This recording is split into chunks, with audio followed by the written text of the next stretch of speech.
All right, so let's talk Predators and Coyotes. I think it would be well, I'm going to take my glasses off. The lights are shining in them. I think it would be too much to say that Saros looked lost in the first period. The first goal was a fluke. The other two, I mean, it would be too much to say that he looked lost, but I'm not going to go so far as to say that he didn't look lost, if that makes any sense. But really, this game was a tale of two games. It was the first period, and then it was the whole rest of the game. So, after the first period, I'm thinking, was Saros the right choice? I mean, we saw Matt Murray started over Tristan Jarry. We saw Lundqvist started over Georgiev. It looked like there was a theme going here of the more, let's say, proven starter being put in favor of the new up-and-coming guy. And not that Saros is all that new, but Pekka Rinne definitely qualifies as the established long-term guy. And so I was starting to wonder, should they have gone with Rinne? But that was the first period. In the second and third period, totally different story. Saros was fine.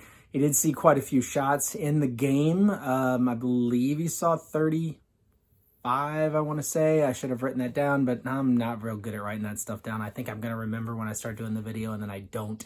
Anyway, on the flip side of that, Darcy Kemper looked pretty good. I think he saw like 41 shots. But anyway, he saw plenty of shots as well. Looked very strong at first. There was one goal in there. The long shot, I mean, it was deflected off of his own man's skate. So, it's like the way that NHL.com put it up was something like the headline was something like, goal from far out or something. I was like, yeah, it was from far out, but it deflected off of his own man's skate. And even the third goal that he allowed in, I guess if you really want to get nitpicky, you could go, well, that was shaky. Anyway, it wasn't, a goaltending clinic on either end. And after the first period, I was thinking Saros may not be the guy you want to go with. He just doesn't look like he has it.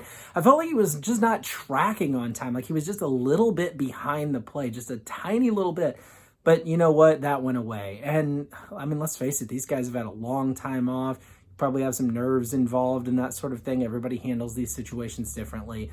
So after it's all said and done, I would say neither of those two goaltenders if I had to do a power ranking so far of the goalies in the playoffs, I wouldn't have either of them on it very high.